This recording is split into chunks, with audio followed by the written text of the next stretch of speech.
Chapter 6. Weak Points and Strong. Chang Yu attempts to explain the sequence of chapters as follows. Chapter 4, on Tactical Dispositions, treated of the offensive and the defensive. Chapter 5, on Energy, dealt with direct and indirect methods. The good general acquaints himself first with the theory of attack and defense, and then turns his attention to direct and indirect methods. He studies the art of varying and combining these two methods before proceeding to the subject of weak and strong points. For the use of direct or indirect methods arises out of attack and defense, and the perception of weak and strong points depends again on the above methods. Hence the present chapter comes immediately after the chapter on energy. 1. Sun Tzu said, "Whoever is first in the field and awaits the coming of the enemy, will be fresh for the fight. Whoever is second in the field and has to hasten to battle will arrive exhausted." 2. Therefore the clever combatant imposes his will on the enemy, but does not allow the enemy's will to be imposed on him. One mark of a great soldier is that he fight on his own terms or fights not at all. 77. 3. By holding out advantages to him, he can cause the enemy to approach of his own accord, or, by inflicting damage, he can make it impossible for the enemy to draw near. In the first case, he will entice him with a bait; in the second, he will strike at some important point which the enemy will have to defend. 4. If the enemy is taking his ease, he can harass him. This passage may be cited as evidence against Ma Yao-chun's interpretation of I. Section 23. If well supplied with food, he can starve him out; if quietly encamped, he can force him to move. 5. Appear at points which the enemy must hasten to defend, march swiftly to places where you are not expected. 6. An army may march great distances without distress, if it marches through country where the enemy is not. Zhao Kung sums up very well: emerge from the void, QD like a bolt from the blue, strike at vulnerable points, shun places that are defended, attack in unexpected quarters. 7. You can be sure of succeeding in your attacks if you only attack places which are undefended. Wang Tzu explains undefended places as weak points, that is to say, where the general is lacking in capacity, or the soldiers in spirit, where the walls are not strong enough, or the precautions not strict enough, where relief comes too late, or provisions are too scanty, or the defenders are variants amongst themselves. You can ensure the safety of your defense if you only hold positions that cannot be attacked. That is, where there are none of the weak points mentioned above.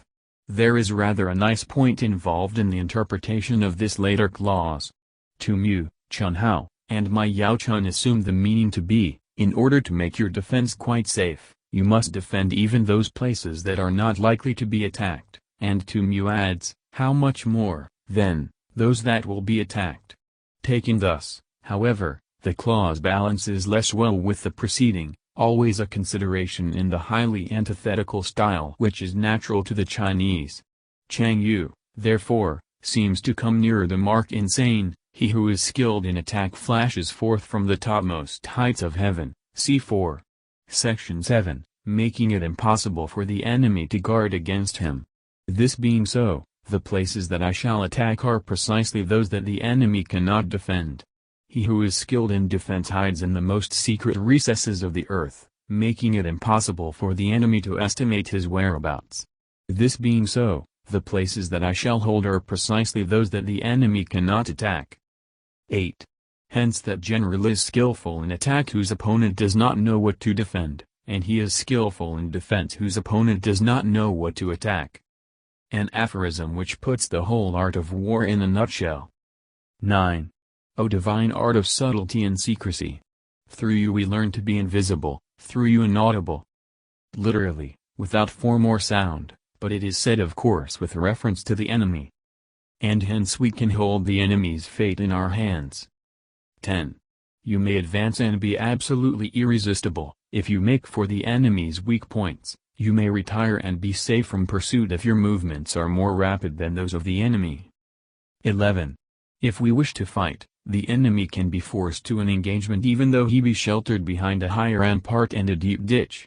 All we need do is attack some other place that he will be obliged to relieve.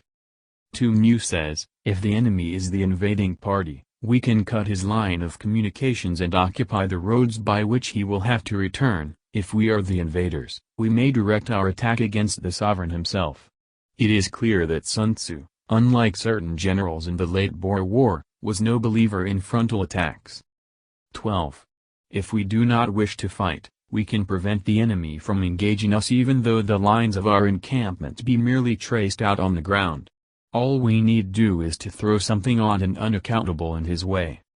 This extremely concise expression is intelligibly paraphrased by Chia Lin, even though we have constructed neither wall nor ditch. Li Chuan says, we puzzle him by strange and unusual dispositions, and Sun Tzu finally clinches the meaning by 3 illustrative anecdotes, one of Chu Ko Liang, who when occupying Yangping and about to be attacked by Sumai, suddenly struck his colors, stopped the beating of the drums, and flung open the city gates, showing only a few men engaged in sweeping and sprinkling the ground. This unexpected proceeding had the intended effect, for Sumai, suspecting an ambush, actually drew off his army and retreated. What Sun Tzu is advocating here, therefore, is nothing more nor less than the timely use of bluff. 13. By discovering the enemy's dispositions and remaining invisible ourselves, we can keep our forces concentrated, while the enemy's must be divided. The conclusion is perhaps not very obvious, but Cheng Yu, after my Yao Chun, rightly explains it thus: if the enemy's dispositions are visible, we can make for him in one body, whereas, our own dispositions being kept secret, the enemy will be obliged to divide his forces in order to guard against attack from every quarter. 14.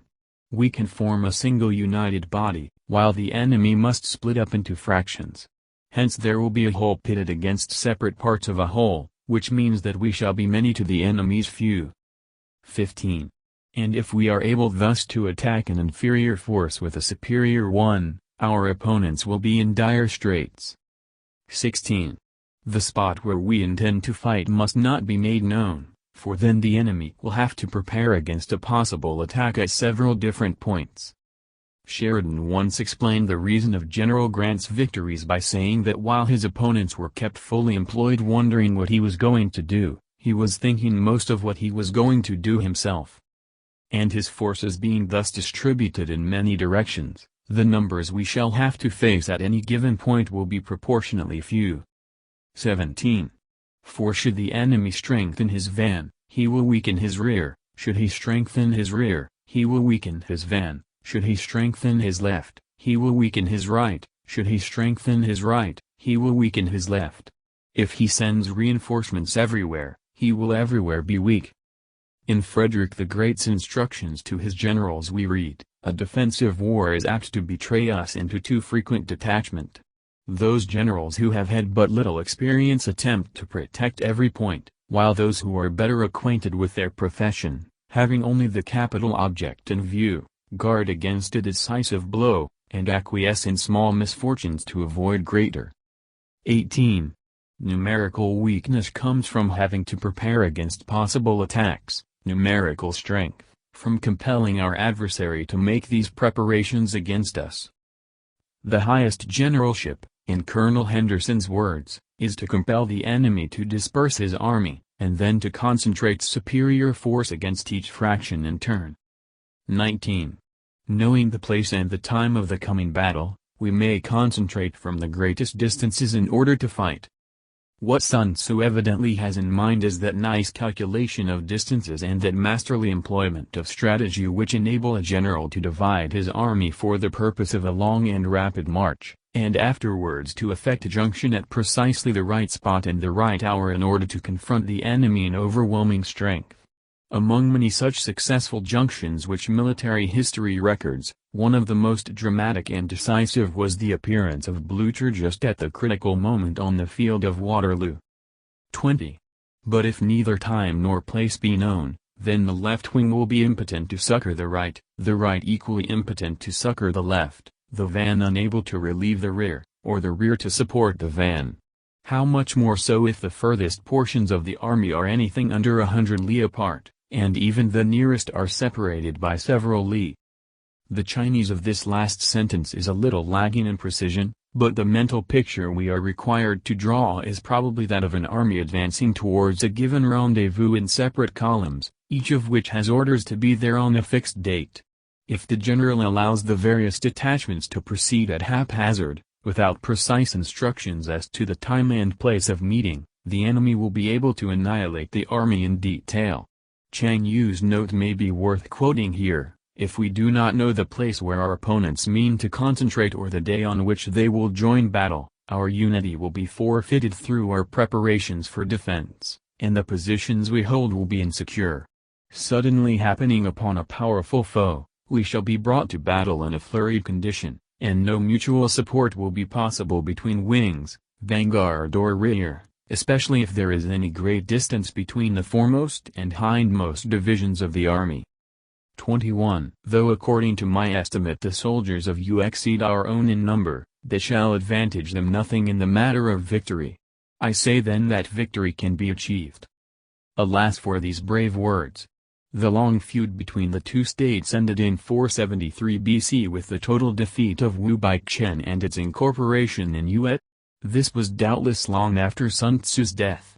With his present assertion compare 4. Section 4. Chang Yu is the only one to point out the seeming discrepancy, which he thus goes on to explain. In the chapter on tactical dispositions it is said, one may know how to conquer without being able to do it, whereas here we have the statement that victory can be achieved. The explanation is, that in the former chapter, where the offensive and defensive are under discussion, it is said that if the enemy is fully prepared, one cannot make certain of beating him. But the present passage refers particularly to the soldiers of Yue who, according to Sun Tzu's calculations, will be kept in ignorance of the time and place of the impending struggle. That is why he says here that victory can be achieved. 22. Though the enemy be stronger in numbers, we may prevent him from fighting. Scheme so as to discover his plans and the likelihood of their success. An alternative reading offered by Chialin is, know beforehand all plans conducive to our success and to the enemy's failure. 23. Rouse him, and learn the principle of his activity or inactivity. Chang Yu tells us that by noting the joy or anger shown by the enemy on being thus disturbed, we shall be able to conclude whether his policy is to lie low or the reverse. He instances the action of Choku Liang, who sent the scornful present of a woman's headdress to Sumai, in order to goad him out of his Fabian tactics. Force him to reveal himself, so as to find out his vulnerable spots. 24. Carefully compare the opposing army with your own, so that you may know where strength is superabundant and where it is deficient. Cf. 4. Section 6. 25. In making tactical dispositions, the highest pitch you can attain is to conceal them. The piquancy of the paradox evaporates in translation.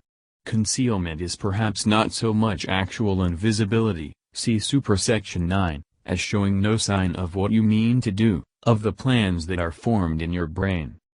Conceal your dispositions, and you will be safe from the prying of the subtlest spies, from the machinations of the wisest brains. Mu explains, though the enemy may have clever and capable officers, they will not be able to lay any plans against us. 26.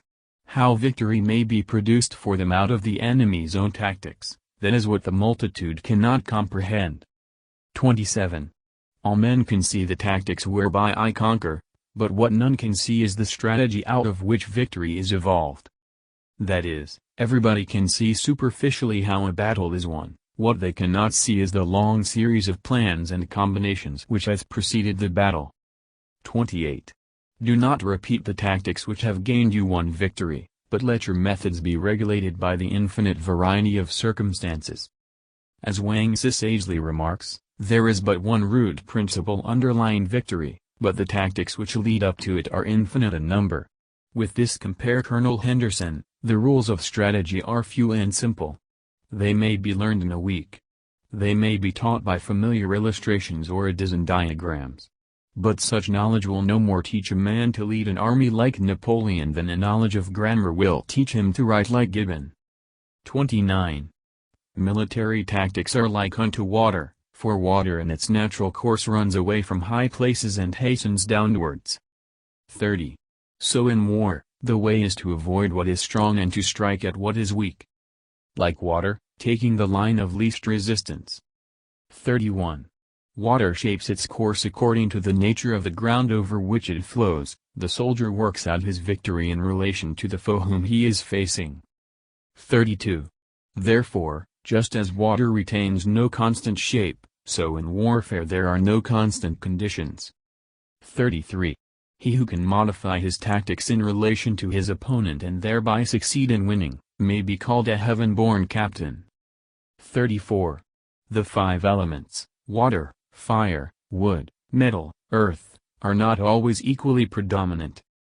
That is, as Wang Tzu says, they predominate alternately, the four seasons make way for each other in turn. Literally, have no invariable seat. There are short days and long, the moon has its periods of waning and waxing. Cf. v. Section 6. The purport of the passage is simply to illustrate the want of fixity in war by the changes constantly taking place in nature. The comparison is not very happy, however, because the regularity of the phenomena which Sun Tzu mentions is by no means paralleled in war.